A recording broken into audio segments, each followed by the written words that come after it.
علامہ اقبال، میں عرض کر چکا ہوں کہ ان کی ابتدائی تعلیم میں اور خاندانی پس منظر کے اندر مذہبی اثرات بڑے گہرے تھے۔ بہرحال انہوں نے ایم اے کیا ہے غالباً 1897 میں، اور اس وقت کا کچھ اقبال جو ہے اس وقت سے لے کر 1905 تک کا اقبال، ایک طرف تو اس میں بھی نیشنلزم تھا، ہندی نیشنلزم، یہ نوٹ کر لیجئے۔ چنانچہ اسی دور کا اس کا ترانہ ہے، سارے جہاں سے اچھا ہندوستان ہمارا۔ آج بھی جو ہندوستان کا ریڈیو ہے اور ہندوستان میں حکومت کے زیر اہتمام اس ترانے کی جو ہے وہ بڑی سرپرستی ہوتی ہے، بہت اس کو جو ہے نشر کیا جاتا ہے، سارے جہاں سے اچھا ہندوستان ہمارا، ہم بلبلیں ہیں اس کی، وہ گلستاں ہمارا۔ بلکہ اس زمانے میں ایک ایسا شعر بھی انہوں نے کہا ہے جس کی کہ پھر شدید ترین نفی بعد میں ان کے اشعار سے ہوئی ہے۔ انہوں نے ایک نیا شوالہ کے نام سے جو نظم لکھی کہ سچ کہہ دوں اے برہمن گر تو برا نہ مانے، تیرے صنم قدوں کے بت ہو گئے پرانے۔ اسی میں ایک شعر ہے کہ پتھر کی مورتوں میں سمجھا ہے تو خدا ہے، خاک وطن کا مجھ کو ہر ذرہ دیوتا ہے، خاک وطن کا مجھ کو ہر ذرہ دیوتا ہے۔ اس درجے گہرا انڈین نیشنلزم اقبال کے اندر بھی موجود تھا۔ لیکن جب اقبال انگلستان گئے ہیں، یہ 28 برس کی عمر میں انگلستان گئے ہیں سن 1905 میں، اور 3 سال وہاں رہے، انگلستان اور جرمنی، اور بیرسٹری بھی کی، اور چونکہ فلسفی تھے پی ایچ ڈی بھی کر کے آئے۔ اس عرصے میں معلوم ہوتا ہے کہ اقبال کی قلب ماہیت ہو گئی۔ یہ میرا ایک تجربہ ہے، بڑا پرانا ہے، میرا مشاہدہ تھا۔ 1970 میں پہلی مرتبہ میں انگلستان گیا تھا، میرے چھوٹے بھائی وہاں زیر تعلیم تھے، انہوں نے بلایا تھا۔ وہاں میں نے دیکھا کہ یونیورسٹیوں میں پڑھنے والے ایک P H D, 2 P H D کرتے ہوئے لوگ بیٹھتے ہیں، جمعے کے روز قرآن پڑھتے ہیں، درس قرآن ہوتا ہے، اور وہ ایک دوسرے سے قرآن پڑھ کے سنتے بھی ہیں تاکہ جو تجوید کی غلطیاں ہوں ان کی تصحیح ہو سکے۔ اور میں نے سوچا کہ پاکستان میں اس سطح کے لوگ جو ہیں کبھی اس قسم کی مصروفیت میں مبتلا مجھے تو نظر نہیں آئے۔ تو اس کا مجھے ایک اصل میں تجزیہ میرا یہ تھا کہ جن لوگوں کی بنیادی تربیت میں اور خاندانی اثرات میں مذہب کا ایلیمنٹ موجود ہوتا ہے، چاہے وہ ہندوستان میں رہتے ہوئے وہ زیادہ ظاہر نہ ہو، نمایاں نہ ہو، اس کے آثار سامنے نہ آئے، لیکن جب وہ ایک مخالف ماحول میں پہنچتے ہیں، اس مخالف ماحول میں ان کے اندر کا وہ چنگاری ان کی جو ہے وہ شعلہ بن کر بھڑکتی ہے۔ چنانچہ یہ معاملہ میں نے پھر بعد میں امریکہ میں بھی دیکھا، ہر جگہ دیکھا ہے کہ وہاں 2 نتیجے ہوتے ہیں، یا تو یہ کہ ایک آدمی ڈاؤن دی ڈرین گیا تو وہاں کی تہذیب میں رنگا گیا شراب اور یہ اور وہ اور رقص اور سب یہ ساری چیزیں آ گئی، اور یا پھر جو بچ گیا جس کے اندر دین کا کوئی حمیت کا شائبہ تھا، وہ پھر بھڑکتا ہے، پھر وہ ایکٹیوسٹ ہوتے ہیں، وہ کام کرتے ہیں۔ لہذا یہ معاملہ جو ہے علامہ اقبال کے ساتھ پیش آیا، اور خود انہوں نے کہا بھی ہے، مسلمان کو مسلمان کر دیا طوفان مغرب نے۔ وہاں سے جب یہ واپس آئے ہیں تو اب نوٹ کیجئے 1908 سے 1930 تک یہ جو 22 برس ہیں، علامہ اقبال نے کیا کیا نوٹ کیجئے، وہ آپ جانتے بھی ہیں، میں صرف گنوا رہا ہوں۔ اسلام کے نظام فکر اور فلسفہ اور حکمت کو بیان کیا، اپنی شاعری کے ذریعے سے بھی، اپنی نثر کے ذریعے سے بھی۔ قرآن کی ایک نہایت جدید اور بہت عمدہ تفسیر، اگرچہ تفسیر کے نام سے آپ کو کہیں تفسیر اقبال نہیں ملے گی، لیکن کلام اقبال خود تفسیر ہے، خود دعویٰ کرتا ہے کہ میرے پیغام میں سوائے قرآن کے اور کچھ نہیں ہے۔ گر دلم آئی نئے بے جوہرست، ورب حرفم غیر قرآن مزمرست، پردہ نامو سے فکرم چاک کن، ای خیابہ راز خارم پاک کن۔ یہ مناجات بحضور سرور کائنات صلی اللہ علیہ وسلم، وہ کہتے ہیں کہ اے اللہ کے نبی، اللہ کے رسول، اگر میرے پیغام میں کہیں قرآن کے سوا کوئی شے شامل ہو گئی ہے میری شاعری میں، تو آپ میرے فکر کا پردہ چاک کر دیجیے۔ روز محشر خار و رسوا کن مرا، اور قیامت کے دن مجھے ذلیل اور خار کیجیے گا، اور بے نصیب از بوسہ پاک کن مرا، اور مجھے اپنی قدم بوسی سے محروم کر دیجیے گا. یہ بات کہہ رہا ہے، اس کا دعویٰ ہے، اس نے جو کچھ کہا قرآن سے کہا. اس کی شاعری جو ہے میرے نزدیک، اور میں نے تو اپنی جو سورسز گنوائی ہیں کہ میں نے جو قرآن مجید کا فکر یا سوچ جو بھی آپ اسے کہیں، جو تھوڑا بہت مجھے میسر ہوا ہے، ان میں نے 8 اشخاص کو نمایاں طور پر بیان کیا ہے. 4 یہ ہیں 2 کے جوڑے. 2 ابوین ہیں، ابو الکلام ابو العلا مودودی، ابو الکلام آزاد. 2 دکترین ہیں، ڈاکٹر اقبال، ڈاکٹر رفیع الدین.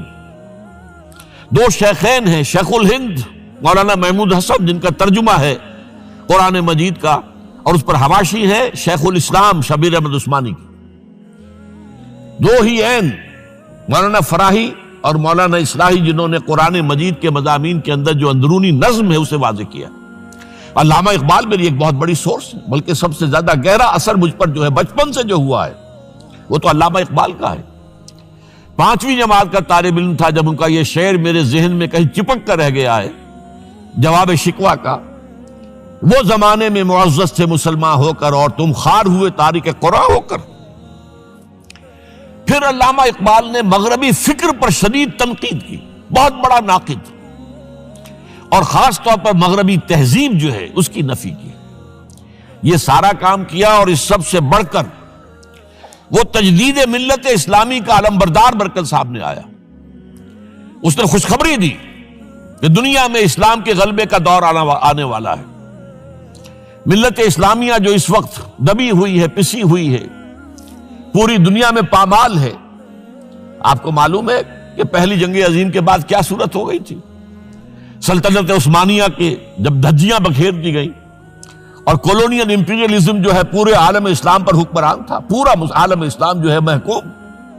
اگرچہ یہ دبے ہوئے ہیں، پسے ہوئے ہیں، گرے ہوئے، لیکن ان کا دوبارہ غلبہ ہوگا، یہ ابھریں گے. ملت اسلامیہ کی تجدید ہوگی، اسلام کی نشأت ثانیہ ہوگی. اسلام کے روشن مستقبل کے مبشر بن کر علامہ اقبال سامنے آئے. اور ایک اور جو بہت بڑا کام کیا وہ وہی وطنی قومیت کی شدید نفی، بلکہ شدید کا لفظ بھی کافی نہیں ہے، شدید ترین نفی کی ہے. اس لیے کہ اس وقت وطنی قومیت جو ہے اس وقت مسلمانوں کو اپنے اندر انگلف کرنے کے لیے پوری قوت کے ساتھ زور لگا رہی تھی. میں نے علامہ اقبال کے حوالے سے جو باتیں کی ہیں کہ احیاء فکر اسلامی اور تجدید ملت اسلامی، اس کے ساتھ ساتھ ہندوؤں میں کیا ہو رہا تھا اس دور میں، ان کے ہاں بھی ان کی مذہبی تجدید کا عمل بڑی شدت کے ساتھ شروع ہوا. اس میں بھی چند ناموں کا میں تذکرہ کرنا چاہوں گا. بنکم چٹرجی، اس نے بندے ماترم کا یہ جو ترانہ ہے آج بھی بھارت کے اندر مجبور کیا جا رہا ہے مسلمانوں کو بھی کہ وہ بھی اسکولوں کے اندر یہ ترانہ پڑھیں، اور ابھی مسلمان رجسٹ کر رہے ہیں. اس میں وہ زمین کی بندگی، بھارت ماتا ہم تیرے بندے ہیں. اور یہ جو ہے ہندو رینائسنس کا ایک بہت بڑا جو ہے یوں سمجھیے کہ علمبردار. پھر دوسری شخصیت سامنے آئی، راجہ رام موہن. یہ شخص بہت بڑا فاضل، بڑا عالم، 10 کے قریب زبانیں جو ہے ان کا ماہر، جس میں یورپینز بھی اور ایسٹرن بھی. پھر یہ کہ یہ مسلمانوں کا ہمدرد بن کر آیا. انگریز نے جب یہاں پر ان کے پادریوں نے تسلیس کی تلقین شروع کی ہے تو آئینہ توحید کے نام سے اس نے کتابچہ لکھا اس کی نفی کے لیے. اس حوالے سے یہ کچھ ایسی شخصیت بننے کی کوشش کر رہا تھا کہ مسلمان بھی اس کو قبول کریں. اور اس کے بعد پھر اس نے برہمو سماج کے نام سے ایک ادارہ قائم کیا. یہ وہی تھا کہ جو اس سے پہلے اکبر نے جو فلسفہ دیا تھا دین الہی، بھئی اللہ کا معاملہ کرو، صرف اللہ کو سب مانتے ہیں، صرف نام ہے مختلف ہے. کسی نے کوئی نام رکھ دیا، کوئی مہادیو کہتا ہے، کوئی کچھ کہتا ہے، کوئی گاڈ کہتا ہے، سب خدا کو تو سب مانتے ہیں. یہ جو رسالت کا معاملہ ہے اور شریعت کا معاملہ ہے، یہ فساد کی جڑ ہے. رسالت کی بنیاد پر شریعتیں مختلف، عبادتیں مختلف، ذرا اس کو پیچھے ڈالو. تو دین اکبری یا دین الہی اس کا نام تھا. اس کے اندر بھی در حقیقت کوشش یہ تھی کہ تمام مذاہب کو ایک ہاون دستے میں ڈال کے اور اس کو کوٹ کے اور چھان پیس کے ایک صفوف بنا کر ایک کامن مذہب ہندوستان کا وجود میں لایا جائے. بہرحال اس وقت اللہ تعالیٰ نے کھڑا کیا ہے حضرت مجدد الفسانی رحمۃ اللہ علیہ کو کہ جنہوں نے اس فتنے کی سرکوبی کی. اس نے بھی مجلس ازدی کے نام سے ایسا ہی ادارہ شروع کیا، اور یہ گویا کہ ٹھنڈی چھری کے مانند، اس لیے کہ اسلام کا دار و مدار تو رسالت پر ہے. بقول اقبال بمصطفیٰ برساں خویش را کے دی ہماؤست، اگر باؤ نہ رسیدی تمام بولا بیست. اسلام کا تو سارا معاملہ، دین جو ہے اس کا سارا جو مدار دار و مدار ہے وہ رسالت پر ہے، نبوت پر ہے، اسی پر شریعت کا سارا دار و مدار ہے. رسالت سے کاٹ دیجئے، حدیث سے کاٹ دیجئے، سنت سے کاٹ دیجئے، تو پھر قرآن کو پھر موم کی ناک بنا کر جو چاہیں آپ تعبیر کر لیں، جو چاہیں تشریح کر لیں، جدھر چاہیں اسے موم کی ناک کی طرح بوڑ کر لے جائیں. بہرحال اس معاملے میں بھی پھر ایک تیسری تحریک جو شروع ہوئی وہ بہت ملیٹنٹ تھی، آریہ سماج. دیانند سرسوتی نے، یہ ملیٹنٹ تھی اور بڑی اس کی جو ہے پذیرائی ہوئی ہندو معاشرے میں. انہوں نے کھل کر یہ کہا کہ ہندوستان صرف ہندوؤں کا ملک ہے، یہاں مسلمانوں کے لیے کوئی جگہ نہیں، لہذا یا ہندو ہو جائیں مسلمان اور یا پھر یہاں سے ہجرت کر جائیں. کھل کر آریہ سماج، اسی کے تحت پھر مہاسبھا بنی، اسی کے تحت RSS، انتہائی ملیٹنٹ آرگنائزیشن جو ہے ہندوؤں کی، یہ سب جو ہے دیانند سرسوتی کا. یہ اسی طریقے سے پھر شدھی کی تحریک شروع ہو چکی تھی، ریکلیم کرو مسلمانوں کو. یہ ہم ہی میں سے تھے، ان کے آباء و اجداد کہیں جو ہے مسلمان ہو گئے، انہیں واپس لو. چنانچہ راجستھان کے علاقے میں جہاں بڑی جہالت تھی، مسلمانوں میں علم نہیں تھا، بس کہیں بزرگوں کے کسی زیر اثر فیض سے، کسی صوفی کے وہ اسلام تو لے آئے لیکن تربیت کا کوئی انتظام ہوا ہی نہیں، مسلمان حکومتوں نے کیا ہی نہیں، کچھ بھی نہیں کیا. تو نتیجہ یہ نکلا کہ بڑے پیمانے پر شدھی کی تحریک ہو رہی تھی. میوات کے علاقے میں بڑی تیزی کے ساتھ مسلمان جو میو تھے وہ ہندو ہو رہے تھے. اسی پر تحریک اٹھائی ہے مولانا الیاس رحمت اللہ علیہ نے. ان کا مقابلہ کرنے کے لیے، اس تحریک کا، اس شدھی کی تحریک کا مقابلہ کرنے کے لیے یہ تبلیغی جماعت کا نظام بنایا تھا کہ بس 6 باتیں لو اور جاؤ، دیہات میں جاؤ، چنے لے کر گڑ لے کر جاؤ، کسی کا کھانا نہ کھاؤ، اپنا کھانا کھاؤ، کوئی تنخواہ نہیں، اور دین کی تبلیغ کرو. یہ نظام ان کا در حقیقت اسی شدھی کی تحریک کے جواب میں شروع ہوا. پھر سنگٹن کی تحریک شروع ہوئی کہ ہندوؤں کو سب کو جمع کر لیا جائے. اب اس اعتبار سے ذرا نوٹ کیجئے، علامہ اقبال نے جو نفی پھر وطنیت کی ہے، اتفاق سے یہاں یہ اشعار لکھے ہوئے ہیں: اس دور میں میں اور ہے، جام اور ہے، جم اور، ساقی نے بنا کی روش لطف و ستم اور، تہذیب کے آزر نے ترشوائے صنم اور، مسلم نے بھی تعمیر کیا اپنا حرم اور، ان تازہ خداؤں میں بڑا سب سے وطن ہے، جو پیرہن اس کا ہے وہ مذہب کا کفن. اب ذرا قلب ماہیت کا اندازہ کیجئے. وہی شخص جو کہہ رہا تھا کہ خاک وطن کا مجھ کو ہر ذرہ دیوتا ہے، وہ آج اس وطن کو ایک سب سے بڑا بت قرار دے کر اور اس کا قلع قمع کرنے کے لیے کس قدر زوردار الفاظ جو ہے. اور یہی دوسری طرف یہ بت کہ تراشیدہ تہذیب نوی ہے. یہ جو نیشن سٹیٹ کا تصور ہے، یہ 18ویں صدی سے یورپ میں شروع ہوا. نیشن سٹیٹ، ایک ملک میں رہنے والے سب شہری ہیں، برابر ہیں، اور ان کے اندر مذہب کا اختلاف ہو، یہ اس کا کوئی حیثیت نہیں. مذہب تو پرائیویٹ معاملہ ہے، ہاں جو سرکاری سطح پر ہوگا معاملہ، اجتماعی معاملات جو ہے وہ کسی مذہب سے طے نہیں ہوں گے. یہ نیشن سٹیٹ کا تصور، یہ بت کہ تراشیدہ تہذیب نوی ہے، غارت گرے کاشانہ دین نبوی ہے، بازو تیرا توحید کی قوت سے قوی ہے، اسلام تیرا دیس ہے تو مصطفی ہے، نہ زارہ دیری نہ زمانے کو دکھا دے، اے مصطفی خاک میں اس بت کو ملا دے. اس سے بھی زیادہ مجھے ملا ہے ایک ان کے قطعہ جو ہے: منزل راہ رواں دور بھی دشوار بھی ہے، کوئی اس قافلے میں قافلہ سالار بھی ہے، بڑھ کے خیبر سے ہے یہ مارکہ دین و وطن. خیبر، غزوہ خیبر سے کہیں بڑھ کر یہ دین و وطن کا مارکہ، کہ ہمارے نزدیک ہماری قومیت کی بنیاد ہمارا دین. آج دنیا یہ کہتی ہے کہ قومیت کی بنیاد وطن ہے. یہ جو مارکہ دین و وطن ہے، بڑھ کے خیبر سے ہے یہ مارکہ دین و وطن. اس زمانے میں کوئی حیدر کرار بھی ہے، تو واقعہ یہ ہے کہ علامہ اقبال نے اس سلسلے میں وہ رول بھی پلے کیا کہ جو حضرت مجدد الفسانی رحمۃ اللہ علیہ نے دین اکبری کا قلع قبا کرنے میں ادا کیا تھا، اور اس میں کوئی شک نہیں ہے۔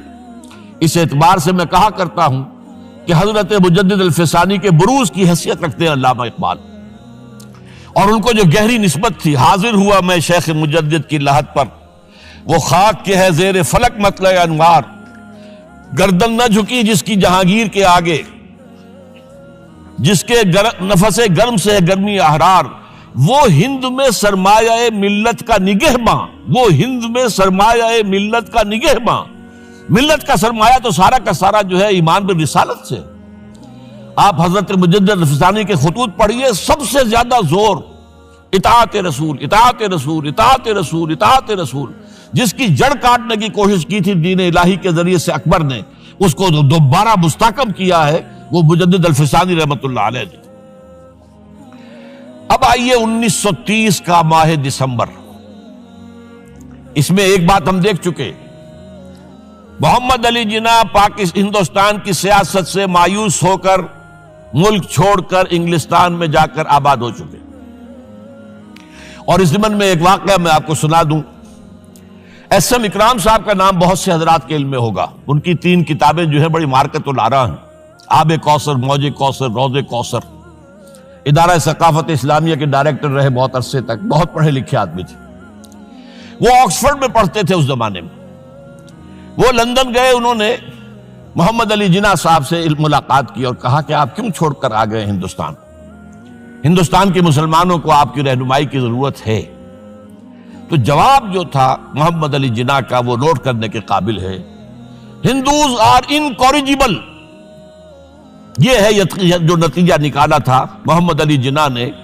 یوں سمجھیے کہ 24 برس کی محنت شاقہ کہ کوئی اتحاد کا فارمولہ طے ہو جائے، کوئی بنیاد ہو جائے، کوئی ہمارے مابین متفق علیہ اسکیم بن جائے، لیکن جس درجے مایوس ہوا ہے شخص، ہندوز آر انکوریجیبل، یہ ناقابل اصلاح ہے۔ اور مسلمانوں کا حال یہ ہے کہ ان کا ایک لیڈر جو بات مجھ سے کرتا ہے صبح کو، وہ شام کو ڈپٹی کمشنر کو بتا دیتا ہے۔ تو اب میں ایسی قوم کی رہنمائی کیسے کروں؟ تو یہ میں نے آپ کو یہ واقعہ بھی سنا دیا کہ وہ مایوسی کا عالم کیا تھا۔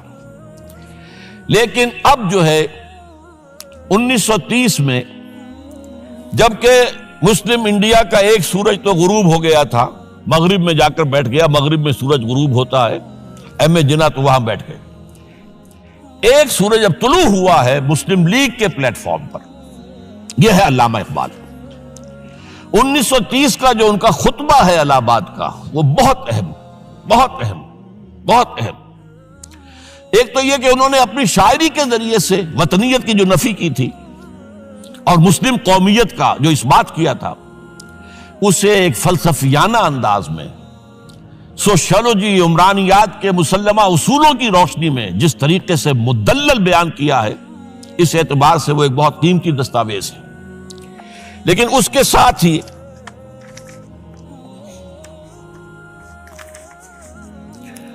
انہوں نے ایک تجویز پیش کی، اور یوں بھی کہیے کہ ایک پیشن گوئی کی۔ وہ پیشن گوئی یہ تھی کہ ہندوستان کے شمال مغرب میں ایک مسلمان ریاست قائم ہوگی، اور پھر یہ بھی کہا میں مطالبہ کرتا ہوں کہ وہ قائم ہو۔ البتہ اس میں بعض لوگ جو ہیں اس پر یہ تنقید کرتے ہیں کہ علامہ اقبال نے تو یہ کہا تھا I would like to see the Punjab, the Northwest Frontier Province, Sindh and Balochistan amalgamated into a single state. Self-government within the British Empire or without the British Empire. The formation of a consolidated Northwest Indian Muslim state appears to me to be the final destiny of the Muslims, at least of Northwest India. اس پہ اعتراض یہ کیا جاتا ہے کہ علامہ اقبال نے تو ہندوستان کے اندر برطانیہ کے حکومت کے اندر کے لیے تجویز دی تھی، لیکن یہ بات غلط ہے۔ اصل میں نوٹ یہ کیجئے کہ 1930 تک تو اس کا کوئی امکان ہی نظر نہیں آتا تھا کہ انگریز ہندوستان چھوڑ کے چلا جائے گا۔ تو اس وقت کے لیے ان کی تجویز یہ تھی کہ ہندوستان میں ایک صوبہ بنا دیا جائے، یہ آج کا پاکستان، یا یوں سمجھیے کہ جو کچھ عرصے پہلے 1 یونٹ بنا تھا، برٹش انڈیا میں بھی یہ 1 یونٹ کی حیثیت سے ایک سٹیٹ بن جائے، تاکہ اس علاقے میں مسلمانوں کے اندر جو کچھ قومیتی کچھ تھوڑا فرق ہے، کلچر کا فرق ہے، کچھ ان طرح کی چیزیں، زبانوں کا فرق ہے، تو یہ جو ہے مل جل کر ان کے اندر ایک قوم کا تصور جو ہے باقاعدہ پیدا ہو جائے۔ اسی لیے وہ کہتے ہیں I demand the formation of a consolidated Muslim state in the best interest of India and Islam۔ اب اس میں وہ بات یہ کہتے ہیں کہ for Islam it will be an opportunity to rid itself of the stamp that Arabian imperialism was forced to give it, to mobilize its laws, its education, its culture, and to bring them into closer contact with its own original spirit and with the spirit of the modern time۔ وہ کہتے ہیں کہ اگر ایسا ہو گیا، ایک تو یہ کہ ڈیسٹنی ہے، ہوگا، رہے گا، شمال مغربی ہند کے اندر ایک مسلمان ریاست قائم ہو کر رہے گی۔ اب یہ پروفیسی بھی تھی، پیشن گوئی، اور یہ بھی کہ میں مطالبہ کرتا ہوں، ایک تجویز بھی تھی، لیکن اس کا جو اصل عنصر ہے، جو میرے نزدیک جو انقلابی حصہ ہے، جہاں تک ہندوستان کی جو تقسیم کا معاملہ ہے، یہ اور بھی بہت سے لوگوں کی طرف سے یہ باتیں آتی رہی تھی۔ میرے پاس یہاں پہ 14 نام لکھے ہوئے ہیں جنہوں نے ہندوستان کی تقسیم کا تذکرہ کیا، لیکن جس انداز میں، جس پلیٹ فارم پر آل انڈیا مسلم لیگ کا جو اینول سیشن ہے اور اس میں صدر کی حیثیت سے خطبہ دے رہا ایک شخص، تو یہ حیثیت جو ہے یہ بہت نمایاں، اور اس میں جس انداز میں بات کہی گئی ہے اس میں جو ایک پازیٹیو عنصر ہے۔ اگر ایسا ہو گیا، ایک نارتھ ویسٹ آف انڈیا میں مسلمان ریاست قائم ہو گئی، تو ہمیں ایک موقع مل جائے گا کہ عرب امپیریلزم، اب نوٹ کیجئے، عرب امپیریلزم سے مراد کیا ہے؟ عربوں کا دور ملوکیت۔ اس سے پہلا کیا تھا؟ خلافت راشدہ، اصل اسلام۔ دور بنو امیہ تو اصل اسلام نہیں تھا، حکومتی سطح پر تو بالکل اسلام نہیں تھا۔ وہی دور ہے جس میں کہ سانحہ کربلا ہوا ہے، واقعہ ہرہ ہوا ہے، ظلم کی انتہا ہوئی ہے، سینکڑوں تابعین کو حجاج ابن یوسف نے شہید کیا ہے۔ اس کو حدیث کے اندر بھی کہا گیا ہے ملکن اعظم، کاٹ کھانے والی ملوکیت۔ اس کے بعد جو ہے دور آیا ہے بنو عباس کا، وہ محل بنے ہیں شاندار، جو ہے جو بھی بادشاہوں کے ہاں ہوتا تھا وہ سارا کا سارا معاملہ آیا ہے۔ تو اب دنیا اسلام کو ان کے آئینے میں دیکھتی ہے، وہ سمجھتی ہے یہ اسلام ہے، لہذا اس میں تو کوئی شے ایسی نہیں ہے جو اٹریکٹ کر سکے، جو کسی قوم کو اسلام کی طرف جو ہے وہ کھینچ سکے۔ تو یہ جو امپریشن ہے جو کہ اس دور ملوک کی عرب امپیریلزم کا لفظ استعمال کیا ہے، اسلام کے چہرے پر جو بدنما داغ اور دھبے آ گئے ہیں، انہیں ہٹا کر وہ جو اس کی اوریجنل پیورٹی ہے، اور ظاہر بات ہے کہ دور ملوکیت سے پہلے خلافت راشدہ، تو گویا کہ اس میں اگرچہ نام خلافت راشدہ کا نہیں لیا گیا ہے، لیکن یہ ہے کہ بات مراد وہی ہے، لیکن اور اس میں بھی جو بڑی حکیمانہ بات ہے کہ ہم اس کو bring them into closer contact with its old original spirit، جو اصل اسلام کی اصل روح ہے، and with the spirit of the modern times، اس زمانے کے جو تقاضے ہیں ان کے مطابق اجتہاد کے دروازے کو کھول کر، اور ہم ایک ایسا نظام جو ہے وہ یہاں پر قائم کریں۔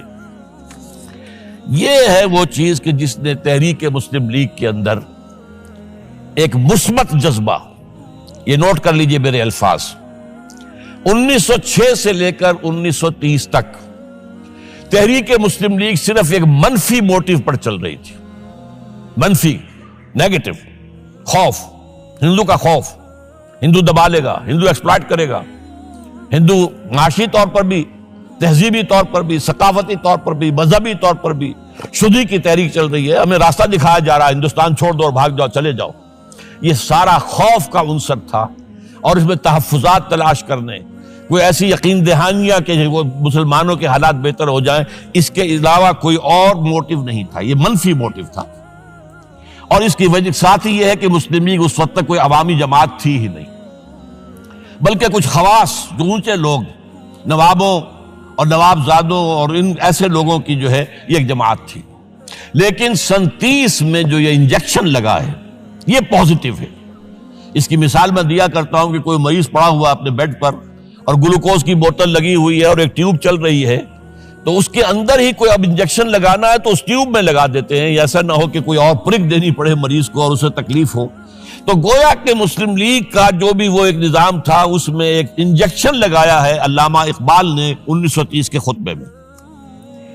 اگلی بات، اس کے بعد یہی انجیکشن علامہ اقبال نے لندن میں مسٹر محمد علی جناح کے ذہن و فکر میں لگایا ہے۔ اس کا واقعہ کیا ہے؟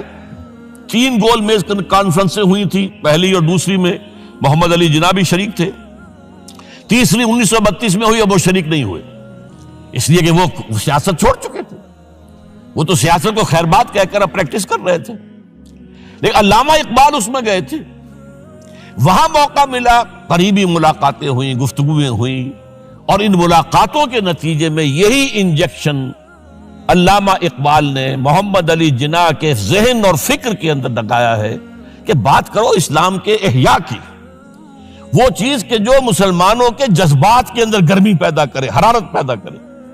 اس حوالے سے یہ جو انجیکشن لگایا گیا ہے، اسی سے پھر یہ کہ ان کے مزاج کے اندر ایک تبدیلی آئی۔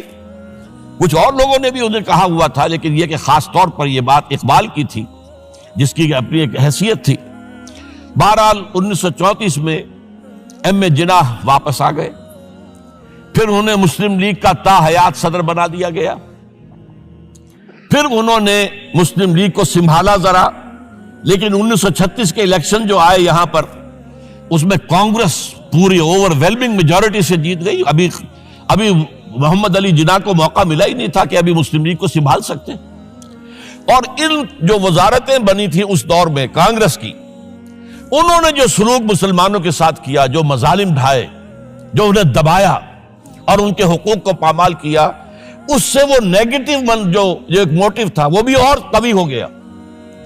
اور اس کے بعد پھر محمد علی جناح نے 1937 سے لے کر 1947 تک، ایک لفظ میں استعمال کر رہا ہوں، آپ گھبرا نہ جائیں، 1937 سے 1947 تک اسلام کی قوالی گائی، پورے 10 برس اسلام اسلام اسلام اسلام، ہمیں اسلام چاہیے، اسلامی تہذیب ہم چاہتے ہیں، اسلامی قانون ہم چاہتے ہیں، ہمارے قوانین اور ہیں، ہمارا مذہب نہیں ہے، وہ دین ہے، وہ زندگی کے تمام معاملات پر۔ یہ جو ہے، میں قوالی اس لیے کہہ رہا ہوں کہ قوالی میں تکرار ہوتی ہے، جس تکرار کے ساتھ یہ اب اس موقع پر آ کر محمد علی جناح قائد اعظم بن گئے۔ مسلمانوں کے دلوں کی بات، اقبال نے جو ولولہ پیدا کر دیا تھا، ایک ولولہ تازہ دیا میں نے دلوں کو، لاہور سے تا خاک بخارا اور سمرقند، وہ جو ولولہ تھا، جو غلغلہ تھا، اب محمد علی جناح کی زبان سے جب وہ بات آئی ہے تو یہ مسلمانوں کے دل کی آواز تھی، ان کی روح کی پکار تھی۔ لہذا اب مسلم لیگ ایک عوامی جماعت بنی اور محمد علی جناح اب قائد اعظم قرار پائے۔ اب اس معاملے میں چاہتا ہوں ذرا، کیونکہ یہ بات نئی سی ہوگی، میرے اس تجزیے کے روح سے نظریہ پاکستان اسلام اور اسلام کا احیاء خلافت راشدہ کے مفہوم میں، اور اس کا خالق اقبال ہے، اس میں کوئی شک نہیں، قائد اعظم تک بھی یہ بات پہنچانے والا اقبال ہے، اور پھر اسی پر قائد اعظم نے عمل کیا ہے۔ تو اس چیز کو بہت سے لوگ جو ہیں آسانی کے ساتھ تسلیم نہیں کریں گے، لیکن میں یہ چاہتا ہوں کہ خود قائد اعظم نے علامہ اقبال کے بارے میں جو کچھ کہا ہے اس کی 2 کوٹیشنز آپ کے سامنے رکھ دوں۔ کلکتہ 21 اپریل 1938 کو علامہ اقبال کا انتقال ہوا۔ اس وقت کلکتہ میں ایک بہت بڑا جلسہ ہو رہا تھا فلسطین کے مسئلے پر غور کرنے کے لیے، قائد اعظم اس کے چیف مقرر تھے۔ اب یہ خبر پڑھیے، A mammoth public meeting of the Muslims of Calcutta was held on the football ground on 21st April to consider the Palestine problem. But it was converted into a condolence meeting to mourn the death of Allama Iqbal. Mr. M. A. Jinnah said that the sorrowful news of the death of Dr. Sir Muhammad Iqbal had plunged the world of Islam in gloom and mourning. Sir Muhammad Iqbal was undoubtedly one of the greatest poets, philosophers and seers of humanity of all times. Note kijiye, one of the greatest poets, philosophers and seers,